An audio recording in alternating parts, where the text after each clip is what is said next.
All right, welcome to Talk Tickers. Today we are digging into one of the absolute wildest earnings reactions we've seen all season. It comes from Hooker Furnishings, ticker HOFT. The company dropped a report that at first glance looked like a total disaster. But you know, the stock market told a completely different story by the end of the day. So we're going to unpack what the market figured out that turned a massive plunge into a truly stunning recovery. And this, right here, is the central puzzle. So get this, the stock opens, it gaps down over 9%. It looked like it was going to be a bloodbath, but then, by the time the closing bell rang, it had staged this incredible rally to close up on the day. That is a nearly 19% swing from the low to the high. I mean, that's just insane. So what on earth did the market suddenly figure out halfway through the trading day? That's exactly what we're about to find out. So to understand that rebound, we have to start with the numbers that caused all the panic in the first place. And let me tell you, it was a really mixed bag. You kind of had to peel back the onion on this one to see what was really going on. Okay, so you look at this table, and it's like two different companies reported, right? On one hand, you've got this ugly GAAP number, a loss of $1.18 per share. I mean, that's a gigantic miss when Wall Street was only looking for a 15-cent loss. And revenue came in light too. So based on that, the stock dropping 9%, yeah, that makes total sense. But then you look at the adjusted earnings per share and whoa, a 39-cent profit. That absolutely crushed expectations. So what gives? Well, here's the deal. That big, scary GAAP loss, it was almost entirely caused by a massive $22 million non-cash impairment charge. Now, that's just an accounting write-down. It doesn't actually affect their cash or how they run the business, but man, does it make the headline number look awful.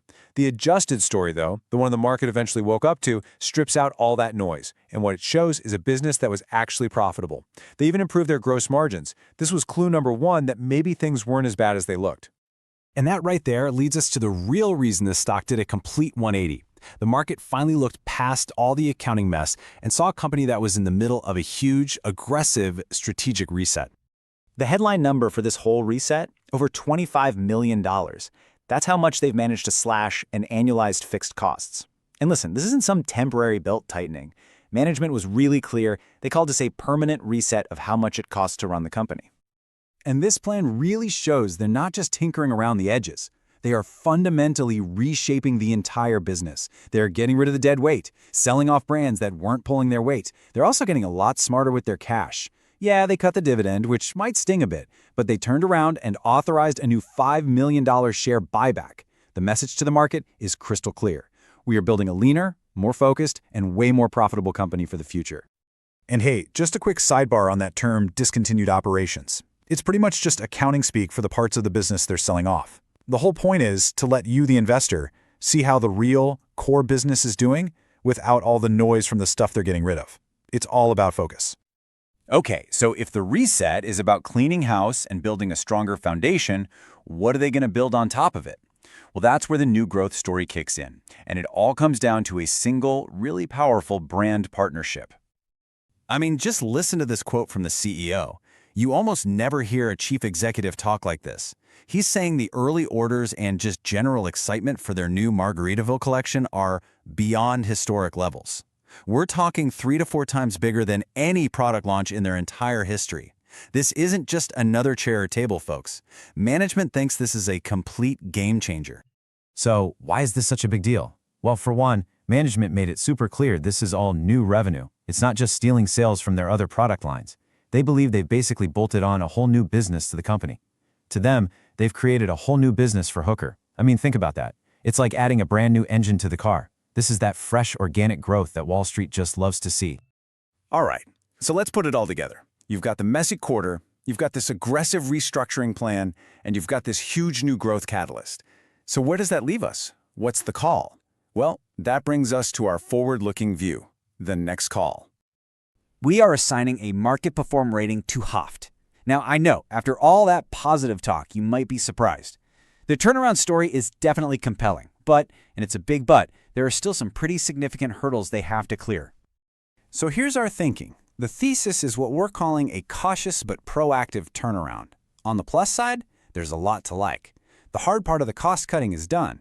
The business is cleaner, and Margaritaville is a legitimate growth driver. However, the risks are just as real.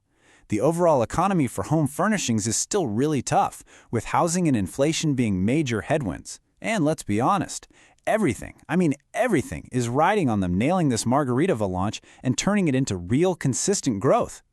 And this chart really puts it all into perspective. Just look at this. Even after that big rebound, the stock is still down almost 50% over the last year. It's gotten crushed compared to the S&P 500 and its peers.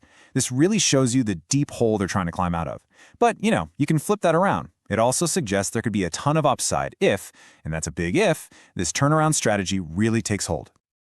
Okay, so with all that analysis in mind, let's explore one potential way you could think about trading this story.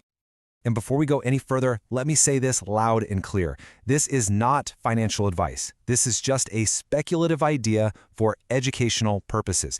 You absolutely have to do your own research and make your own decisions. So we're calling this the look-through play, and the idea is right there in the name. The market is finally starting to look through the current noisy results and is beginning to value the company based on its future potential as a leaner, higher-growth business. So here's the pitch. The core thesis is that the stock is going to continue to re-rate higher as the benefits from the restructuring and the sales from Margaritaville start to flow through to the bottom line. So, how could you play this? One way to think about it is with long-dated call options that go out into 2026. That gives you time for the story to play out, it gives you leveraged upside, and it defines your risk. The key things to watch for?